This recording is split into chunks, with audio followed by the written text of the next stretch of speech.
नमस्कार। मेरे सामाजिक परिवार के सभी सदस्यों को यथोचित अभिवादन। राम राम।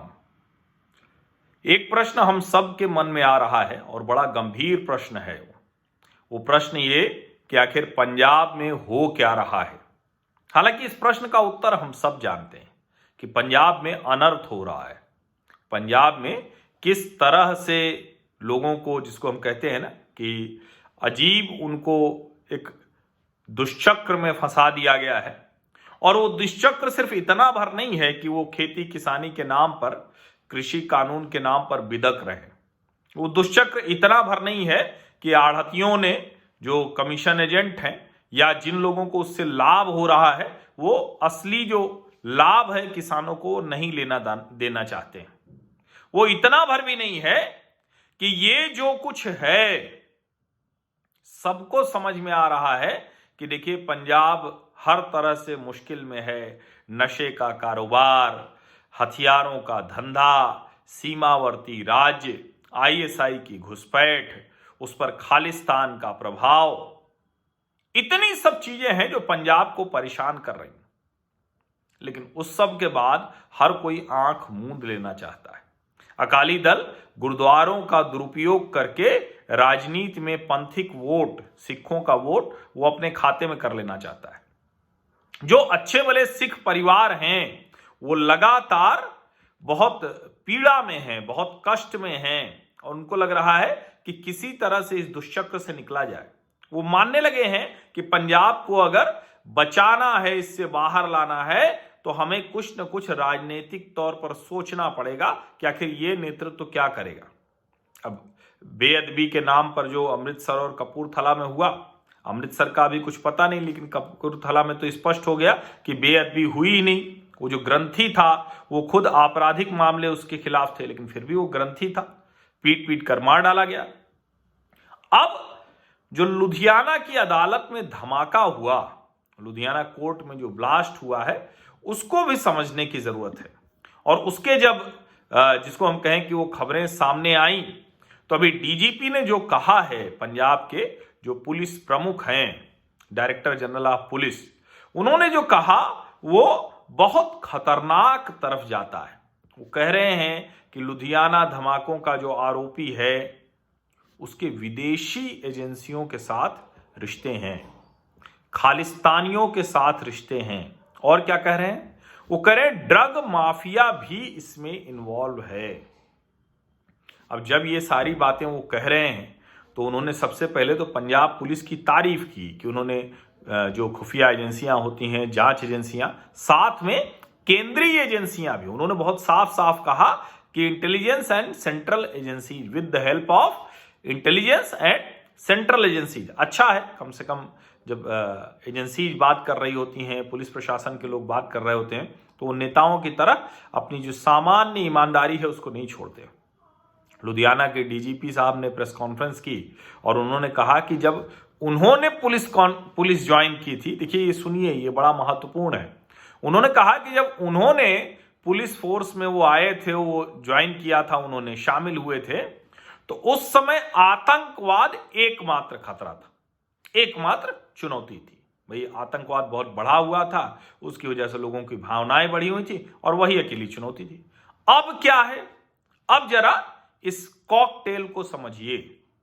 अब ये जरा जो दुष्चक्र पंजाब के लोगों के जो सर पर बड़ा हो गया है, जो उनके गले में फंदे की तरह लिपटता जा रहा है, जो उनके पैरों में बेड़ियों की तरह बंधा हुआ है, जो उनके हाथों में हथकड़ी बन गया है, वो क्या है समझिए।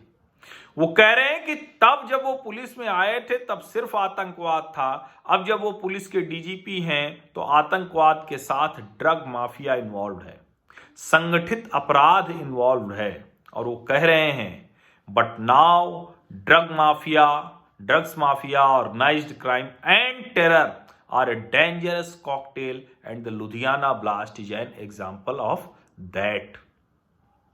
अब आप सोचिए, सिद्धार्थ चट्टोपाध्याय जो डीजीपी हैं वो ये कह रहे हैं।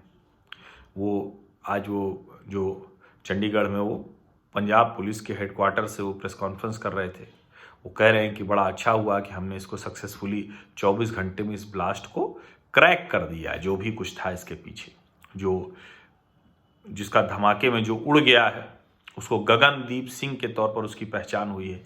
31 वर्ष मात्र उसकी उम्र है, खन्ना का रहने वाला है।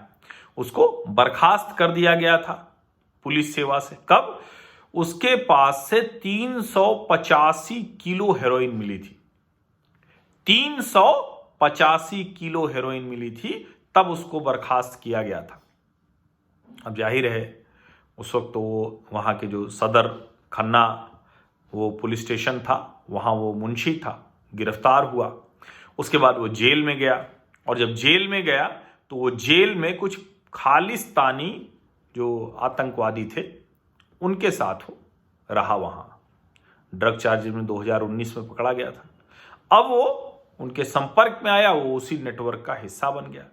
अब वो उसमें मर गया, उस धमाके में वो मर गया। 6 लोग घायल हुए हैं। लेकिन वो वहां जो खालिस्तानी आतंकवादियों के संपर्क में आया, ड्रग रैकेट का हिस्सा था, तो इसका मतलब कि दोनों एक साथ काम कर रहे हैं। अब आप जरा ध्यान से समझिए पंजाब की स्थिति क्या है। और आपको क्यों नहीं समझ में आता कि अगर ऐसे नशे में फंसे हुए लोगों का समूह वो दिल्ली की सीमाओं पर बैठ गया था तो आप क्या कर सकते थे?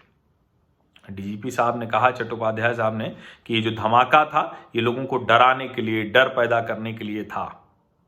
सितंबर में ही वो आया था जमानत पर छूटकर, गगनदीप। लेकिन आप सोचिए कि वो आया, उसने फिर से उसी नेटवर्क को एक्टिवेट किया, या कहें कि उस एक्टिवेटेड नेटवर्क ने उसको अप्रोच किया और उसको कहा कि ये धमाका करना है। अब जाहिर है चुनाव नज़दीक आ रहे हैं, और उस सब में अगर ये घटना होती है तो बड़ी खतरनाक हो जाती। अच्छा था कि उस दिन हड़ताल पर थे वकील। वैसे तो अच्छा नहीं होता, हमेशा ही हड़ताल पर वकील चले जाते हैं, लेकिन वो हड़ताल पर थे तो इसलिए लोग कम थे, इसलिए नहीं कुछ हुआ, वरना कितने लोगों की जान जाती उसके साथ साथ, वो सोचिए।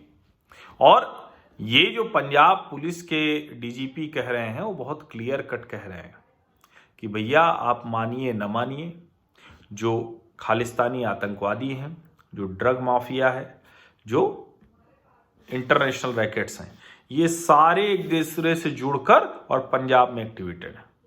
अब चूंकि कश्मीर में वो बहुत कुछ कर नहीं पा रहे हैं, कश्मीर में बहुत कुछ कर नहीं पा रहे हैं, तो अब उनके निशाने पर वो पंजाब है जहां के लोग समझ नहीं पा रहे हैं, जो कृषि कानूनों के नाम पर उद्वेलित हो गए और दिल्ली की सीमाओं पर आकर बैठ गए। सिर्फ बैठ नहीं गए, दिल्ली के लोगों का जनजीवन अस्त व्यस्त कर दिया। दिल्ली की सीमा सिंघू बॉर्डर पर एक दलित को, लखबीर सिंह को, लाकर उसको बुरी तरह से बर्बर तरीके से मार डाला। कोलकाता की एक युवती जो किसान आंदोलन में शामिल होने आई थी, उसके साथ दुष्कर्म हुआ, उसको मार डाला। जो एक लड़का वहां से गुजर रहा था उसको कैप्चर कर लिया, बंधक बना लिया, बुरी तरह से पीट कर छोड़ा और कहा कि ये तो किसानों के ऊपर, किसान नेताओं के ऊपर हमला करने आए थे। वही लोग जो नशे, खालिस्तानियों, इन सब के दुष्प्रभाव में है, वो लाल किले तक चढ़ गए, पुलिस वालों पर ही लाठियां बरसाई, पुलिस वालों को लाल किले के नाले में शरण लेनी पड़ी। वही लोग गांवों में लोगों को बहिष्कृत करने की बात करने लगे, कहा कि न किसी को हम रहने नहीं देंगे अगर वो इन कृषि कानूनों के पक्ष में बोलता है। और वो कहां तक गया? सिंघू बॉर्डर पर मारा गया, तब नहीं किसी ने बोला, तब उस वक्त भी बात उस तरह से नहीं हो पाई। अब अमृतसर और कपूरथला में मार दिया। कपूरथला में वो ग्रंथी, वो खुद आपराधिक रिकॉर्ड वाला था, अब वो पकड़ा गया है, मामला दर्ज हुआ है। रोटी के लिए था, भूखा था वो व्यक्ति जिसको मार दिया गया। अब अमृतसर का बेअदबी का मामला अभी तक नहीं हो पाया। पूछा गया, चूंकि जो एसआईटी काम कर रही है डीसीपी के एक अगुवाई में, तो पूछा गया डीजीपी से कि भैया क्या हुआ, तो पता चला कि जो मारा गया उसकी अभी तक पहचान भी नहीं हो पाई है। इसको आप समझिए, कपूरथला में वो प्राइवेट गुरुद्वारा था, अब वहां तो फिर भी मामला दर्ज हो गया है। पहले सैक्रिलेज का, यानी जो बेअदबी थे, बाद में वो नहीं हुआ। अब आप समझिए कि ऐसी स्थिति में पंजाब में चुनाव है, ऐसी स्थिति में लुधियाना में धमाका होता है, ऐसी स्थिति में डीजीपी कह रहे हैं कि उनकी ज्वाइनिंग के समय तो आतंकवाद एक खतरा था, आज के समय में आतंकवाद के साथ ड्रग माफिया और जो कार्टेल है पूरा वो काम कर रहा है। अब समझिए क्या होगा। और एक कहते हैं ना कि जो सारी चीज़ें हैं वो बहुत समझने की है, क्योंकि पंजाब के लिए बड़ा ये कठिन समय है। 40,000 करोड़ से ज़्यादा का टर्नओवर है ये जो ड्रग माफिया है, इसको समझिए। और अब वो सारी चीज़ें ऑडिट हो रही हैं, पकड़ी जा रही हैं, लेकिन कब पकड़ी जाएंगी पता नहीं। और जो लोग कह रहे थे नशे की, तो क्या स्थिति हो गई थी कि सिंघू बॉर्डर वो दिल्ली का सबसे बड़ा नशे का केंद्र हो गया था। नशा कहीं नहीं मिल रहा है दिल्ली में, तो सिंघू चले जाओ। पंजाब का क्या हाल होगा। कांग्रेस की सरकारों ने, और उसमें अकाली भी शामिल है, उन सब ने ये हाल कर दिया। पंजाब के लोगों, सोचना तो आपको ही पड़ेगा, इससे बाहर आना पड़ेगा। आप गुरुओं की सीख वाले बंदे हैं, आप तय करेंगे तो बड़े मज़े से निकल आएंगे। आप बड़ी बड़ी मुश्किलों से निकल कर आए हैं। आपने मुगलों का आक्रमण झेला है, आपने विभाजन की त्रासदी झेली है, आपने जलियांवाला बाग झेला है, आपने बहुत कुछ झेला है। तय तो करिए एक बार, और तय तो आपको करना पड़ेगा। आप सभी लोगों का बहुत बहुत धन्यवाद।